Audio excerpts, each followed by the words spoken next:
Bueno, vamos a iniciar este compartir de la palabra de Dios en el nombre del Padre, del Hijo y del Espíritu Santo. Amén. Padre nuestro que estás en el cielo, santificado sea tu nombre. Venga a nosotros tu reino, hágase tu voluntad, así en la tierra como en el cielo. Danos hoy nuestro pan de cada día, perdone nuestros pecados, como también nosotros perdonamos a los que nos ofenden. No nos dejes, Señor, caer en tentación y líbranos del mal. Amén. Vamos también a rezarle a nuestra Madre Celestial, a la Virgencita María, aquella que Jesucristo nos dejó allá en la cruz, cuando dijo: mujer, he ahí a tu hijo, hijo, he ahí a tu madre. Y de este día el apóstol amado se la llevó para su casa. Juan capítulo 19, 25 al 27. Dios te salve María, llena eres de gracia, el Señor es contigo. Bendita tú eres entre todas las mujeres y bendito sea el fruto de tu vientre Jesús. Santa María, Madre de Dios, ruega por nosotros los pecadores, ahora y en la hora de nuestra muerte. Amén. Del Padre, del Hijo y del Espíritu Santo. Amén. Bueno, el tema que yo les vengo a tratar a ustedes es acerca de la iglesia.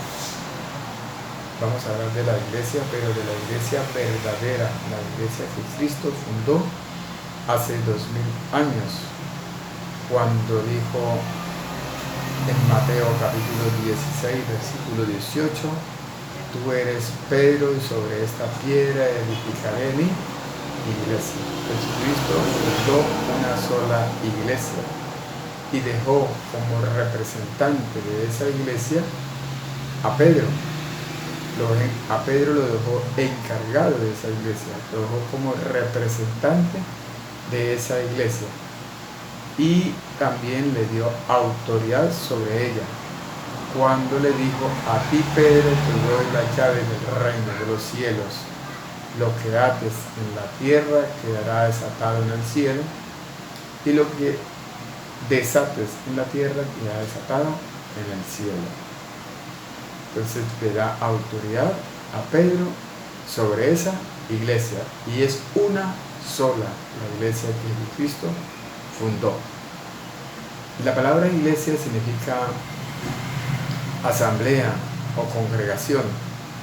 Si no hay un grupo de personas, si no hay una reunión de personas, no hay asamblea o no hay congregación, entonces tampoco habría iglesia. La primera iglesia que Jesucristo fundó, la fundó con los 12 discípulos, y a esos discípulos los llamó apóstoles. La palabra apóstol significa enviado. Jesucristo fundó la iglesia sobre 12 apóstoles, y a esos apóstoles los mandó a evangelizar, a predicar por todo el mundo. Y a esa iglesia formada por los 12 apóstoles le dio poderes. ¿Para qué? Para expulsar demonios, para hacer milagros, para expulsar, para perdonar pecados y para curar enfermos, y también para resucitar muertos. Todo eso hacían los discípulos de Jesús, los apóstoles de Jesús, la primera iglesia. ¿Dónde dice que Jesucristo fundó la iglesia en los 12 apóstoles? En el Evangelio de San Marcos, capítulo 3, versículo 13, nos habla acerca de cómo fue que Jesucristo llamó a los que Él quiso, y a esos que llamó, los llamó apóstoles, y eran 12 en total. Marcos capítulo 3, versículo 13 en adelante.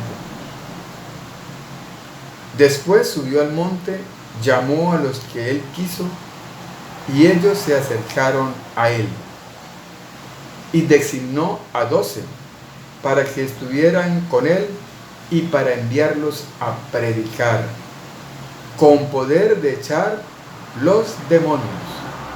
Designó a estos 12: Simón, a quien llamó Pedro, Santiago y su hermano Juan, hijos de Zebedeo, a quien llamó Boanerges, que significa hijos del trueno, a Andrés, a Felipe, a Bartolomé y Mateo, Tomás y Santiago, hijo de Alfeo, Tadeo y Simón el cananeo, y Judas Iscariote, el mismo que lo habría de traicionar. Aquí nos habla entonces en Marcos capítulo 3, del 3 en adelante hasta el 19, nos habla acerca de cómo formó Jesús su iglesia y en cuántos la formó. Entonces ya sabemos que la primera iglesia que Jesucristo edificó o fundó fue en los 12 apóstoles, discípulos, y luego los llamó apóstoles. ¿Cuál fue el mandato que Jesús le da a estos apóstoles? ¿Cuál fue el mandato? El mandato que Jesús le da a estos apóstoles nos lo relata el evangelista San Mateo en el capítulo 28, versículo 19, 20. Dice la palabra de Dios: vayan pues y hagan discípulos míos en todas las naciones, bautizándolos en el nombre del Padre y del Hijo y del Espíritu Santo. Jesucristo escogió a 12 apóstoles para edificar su iglesia. A esos apóstoles los llamó ¿para qué? Para enseñarlos a evangelizar, y luego los envía, ¿sí? ¿Los envía a qué? Primero a que ellos tienen que ir a todas las naciones, todas las naciones, a cada rincón del mundo, a todas las naciones del mundo. Los mandó a qué? A ser discípulos. Esto se le llama un mensaje universal. Por lo tanto, si es universal, el mensaje es católico. Por eso es que la Iglesia Universal se llama Iglesia Católica. Por eso se le llama Iglesia Católica, porque el mensaje es universal, es católico. Nos lo habla Mateo capítulo 28, versículo 19. Después de que los hacen discípulos, tienen que bautizarlos. Después de que se bautizan en el nombre del Padre, del Hijo y del Espíritu Santo, ¿qué tienen que hacer estos apóstoles? Tienen que enseñar, dice, y enseñándoles a cumplir todo lo que yo les he mandado. Y dice Jesús, y sepan que yo estoy con ustedes todos los días hasta el fin del mundo. Está hablando que esa iglesia que Jesucristo fundó en Mateo 16, 18, cuando dijo: tú eres Pedro, sobre esta piedra edificaré mi iglesia. Esa iglesia que fue formada por 12 apóstoles, esa iglesia que el mensaje fue universal o católico, a esa iglesia dice Jesús: yo estaré con ustedes hasta el fin del mundo. Entonces aquí nos damos cuenta de cómo fue que Jesús edificó su iglesia. Luego, cuando ya la iglesia estuvo edificada, ya el mensaje fue realizado y fue universal. Ellos ya sabían que deberían ir a todas partes del mundo. Entonces, cuando en el día de Pentecostés, cuando estaban todos ellos reunidos con algunas mujeres, y entre ellas estaba María, la madre de nuestro Señor Jesucristo, es que llega el Espíritu Santo en el día de Pentecostés. Llega el Espíritu Santo y se posesiona en cada uno de ellos. Se posesiona en cada uno de ellos en forma de fuego, dándole a ellos poderes de ¿qué? De hablar, de hablar en idiomas. Con eso ellos perdieron el miedo. Con el Espíritu Santo les llegó a ellos la fuerza, les llegó la fortaleza. Ya ellos no sentían miedo de predicar, ni sentían ni miedo de que los amenazaran, de que los iban a meter presos, o que los iban a encarcelar, o que los iban a golpear o hasta matar. Ellos dejaron de sentir miedo, y eso lo hace ¿qué? El Espíritu Santo. Entonces, de ahí empieza la iglesia a edificarse, como lo relata en Hechos capítulo 2, versículo del 46 al 47, donde nos habla que la iglesia que Jesucristo edificó es la única iglesia que tiene el poder de ¿qué? De salvar. La iglesia sí salva, porque la palabra de Dios lo dice. Mire cómo lo dice Hechos capítulo 2, versículo del 46 al 47. Dice: todos los días acudían junto al templo, partían el pan en las casas, comían juntos, partían el pan, o sea, celebraban la Eucaristía. Ellos celebraban la Eucaristía todos los días, con alegría y con sencillez y con corazón, alabando a Dios y gozando del favor de todo el pueblo. El Señor, ¿quién es el Señor? Jesucristo. El Señor añadía cada día a la iglesia a todos los que entraban por el camino de la salvación. A través de la iglesia está el camino que los lleva a la salvación. O sea que la iglesia sí salva. Por eso que es importante que nosotros estemos en la iglesia que Jesucristo fundó hace 2000 años. La iglesia donde tiene como representante a Pedro, y está edificada sobre los cimientos de los apóstoles, como dice el apóstol Pablo allá en Efesios capítulo 2, versículo del 20 en adelante. Ahí dice que esa iglesia que Jesucristo fundó fue edificada bajo los cimientos de los apóstoles,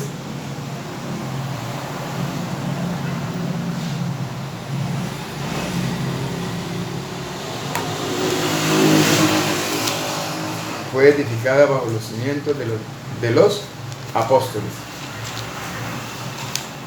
Dice: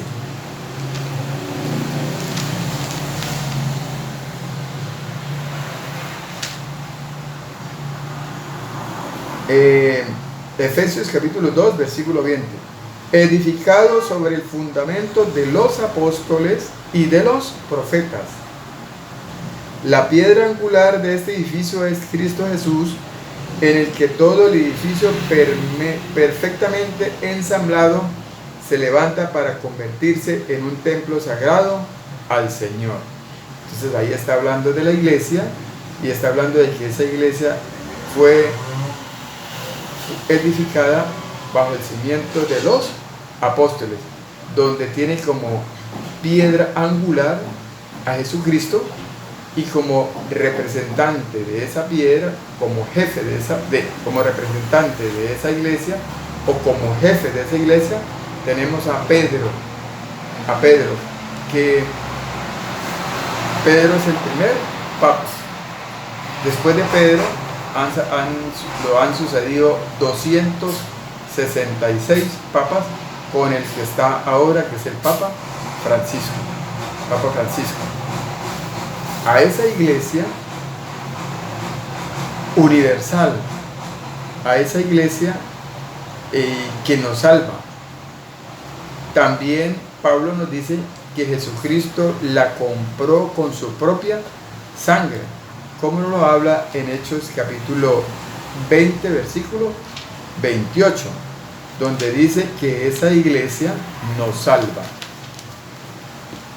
Esa iglesia nos salva, que esa iglesia que nos salva y que es universal, esa iglesia fue comprada por Jesucristo con su propia sangre.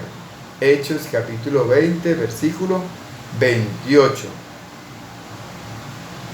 Cuiden de ustedes y de todo el rebaño del que el Espíritu Santo los ha constituido como guardianes para apacentar la iglesia de Dios que ha adquirido con su propia sangre. Dice Pablo, cuiden ustedes, le está hablando a los obispos les dice de la iglesia, cuiden ustedes del rebaño que el Espíritu Santo les ha encomendado, porque esa iglesia fue comprada por Cristo con su propia sangre. Y mismo Pablo allá en 1 de Timoteo capítulo 3 versículo 15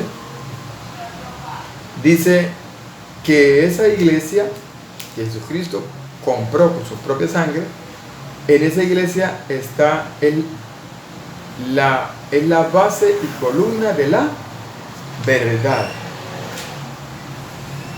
1 de Timoteo capítulo 3 versículo 15 dice: por si tardo, para que sepas cómo has de conducirte en la casa de Dios, que es la iglesia del Dios vivo, columna y fundamento de la verdad.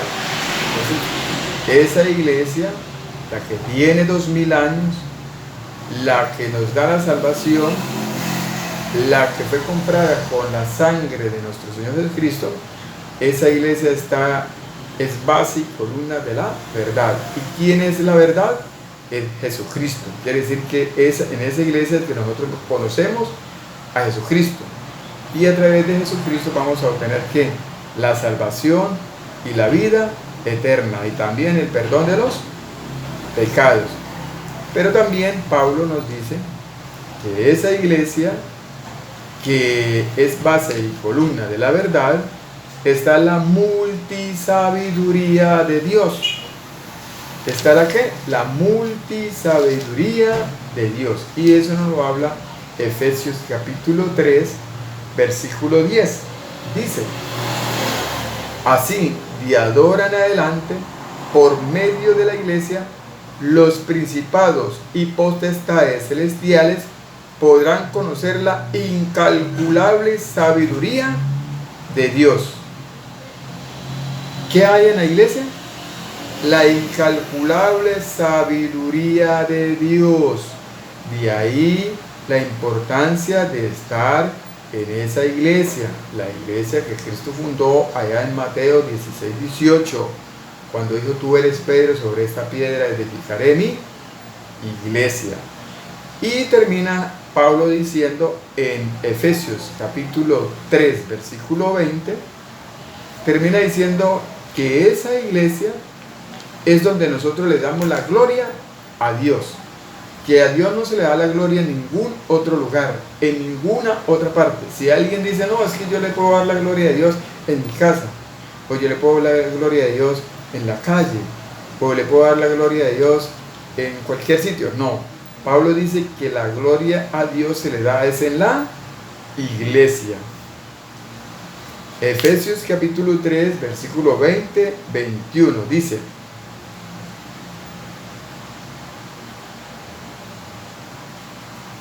dice: aquel que es poderoso para hacer muchísimo más de lo que pedimos o pensamos, en virtud de su poder que actúa en nosotros. De aquel, ¿quién es aquel? Dios.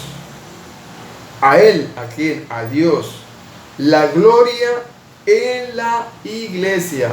A él, a Dios, la gloria en la iglesia. Está diciendo Pablo que la gloria se le da a Dios en la iglesia, y no solamente a Dios, dice: y en Cristo Jesús. O sea que a Dios y a nuestro Señor Jesucristo solamente le podamos dar la gloria es en la iglesia universal, la iglesia católica, la que tiene 2000 años. Y dice, póngale cuidado, dice: y en todas las generaciones por los siglos de los siglos. Amén. O sea que siempre, siempre, siempre le va a dar a Dios la gloria, es en la Iglesia Universal o Iglesia Católica. Muy bien, ahora vamos a estudiar las características de la Iglesia. Las características de la Iglesia son cuatro. Son cuatro características de la Iglesia y eso lo vamos a estudiar en el siguiente video.